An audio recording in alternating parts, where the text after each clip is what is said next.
ജനിച്ചത് ഒരു ആവറേജ് ആയ ഒരു കുടുംബത്തിൽ. അതിനുശേഷം സ്കൂളിലേക്ക് പോയത് ഒരു ആവറേജ് ആയ സ്കൂളിൽ ആവറേജ് ആയിട്ട് പഠിച്ച് പോണ സാധാരണ പെൺകുട്ടി. അതിനുശേഷം അവൾക്ക് ജോലി കിട്ടി. വലിയ ജോലി എന്നല്ല, വീണ്ടും ഒരു ആവറേജ് ആയ ജോലി തന്നെ. പിന്നെ ഒരു ആവറേജ് ആയ ബോയ് ഫ്രണ്ടിനെയും കിട്ടി. അപ്പോൾ അങ്ങനെ മൊത്തത്തിൽ ഒരു ആവറേജ് ആയ ലൈഫ് സ്റ്റൈൽ ജീവിച്ചു പോയിക്കൊണ്ടിരിക്കുന്ന ഒരു പെൺകുട്ടി. ഈ പെൺകുട്ടിയുടെ ജീവിതത്തിൽ ഒരു ദിവസം ഒരു സംഭവം നടക്കാൻ പോവാണ്. ഈ സംഭവം എന്ന് പറയുകയാണെങ്കിൽ ഭയങ്കര വീടായിരുന്നു.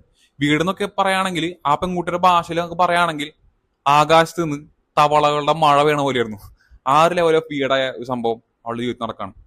അതിനുശേഷം അവളുടെ ലൈഫ് ആകെ മാറി. ആകെ മാറിയെന്ന് വെച്ച് കഴിഞ്ഞാൽ പറയണില്ല.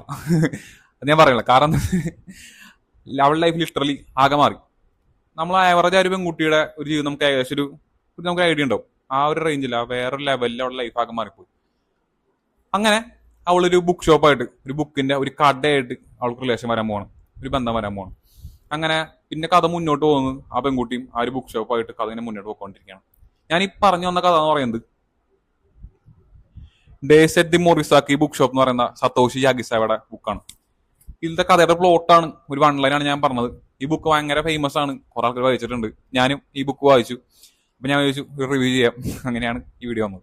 ഓക്കെ, അപ്പൊ നമുക്ക് ജസ്റ്റ് ഈ ബുക്കിനെ പറ്റി ഒന്ന് പറയാം. ഈ ബുക്ക് എന്ന് പറയുന്നത്, എനിക്ക് ഈ ബുക്ക് കിട്ടിയത് ഞാൻ വേറെ കുറച്ച് ബുക്ക് വായിച്ചുകൊണ്ടിരിക്കുകയായിരുന്നു. അപ്പൊ എനിക്ക് ബുക്ക് ഒന്ന് കംപ്ലീറ്റ് ചെയ്യാൻ പറ്റാത്ത ഒരു ബുക്ക് വായിക്കുന്നുണ്ട്, പക്ഷെ കംപ്ലീറ്റ് ചെയ്യാൻ പറ്റുന്ന ഇടയ്ക്കിടയ്ക്ക് ബ്രേക്ക് വരാണ്. അങ്ങനത്തെ ടൈമിലാണ് ഞാൻ ഈ ബുക്ക് എടുത്ത് വായിച്ചു തുടങ്ങിയത്.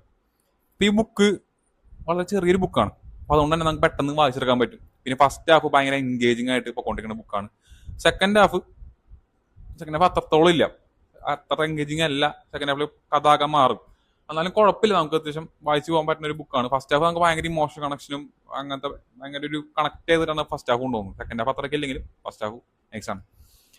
അപ്പോൾ വളരെ ചെറിയ ബുക്കാണ്, നല്ലൊരു ബുക്ക് തന്നെയാണ്. നമുക്ക് വായിച്ച് മുന്നോട്ട് പോകാൻ വളരെ ഈസിയായ ലാംഗ്വേജ് ആണ്, അത്ര കടികെട്ടിയ ലാംഗ്വേജ് ഒന്നുമല്ല. ഈസിയായ ലാംഗ്വേജ് സിമ്പിളായി വായിച്ചു തീർക്കാൻ പറ്റുന്ന ബുക്കാണ്.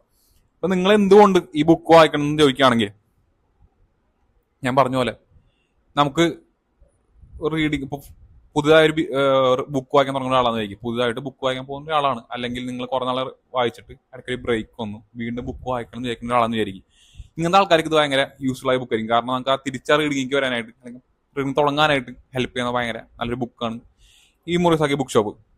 പിന്നെ നമുക്ക് അങ്ങനെ വായിച്ചു തീർക്കുമ്പോൾ നമുക്ക് സാറ്റിസ്ഫാക്ഷൻ ആണ്. ഓക്കെ, എന്റെ ബുക്ക് കഴിഞ്ഞ് അടുത്ത ബുക്കിലേക്ക് പോകാന്നുള്ള ആ ഒരു ലെവൽ സാറ്റിസ്ഫാക്ഷൻ തരാൻ പറ്റിയ ഒരു ബുക്ക് തന്നെയാണ്. പിന്നെ കഥ നല്ല കഥ തന്നെയാണ്, അതേസമയം നമുക്ക് വായിച്ച് ഇൻട്രസ്റ്റിംഗ് ആയി നമ്മൾ ഹുക്ക് ചെയ്യേണ്ട ഒരു കഥ തന്നെയാണ്.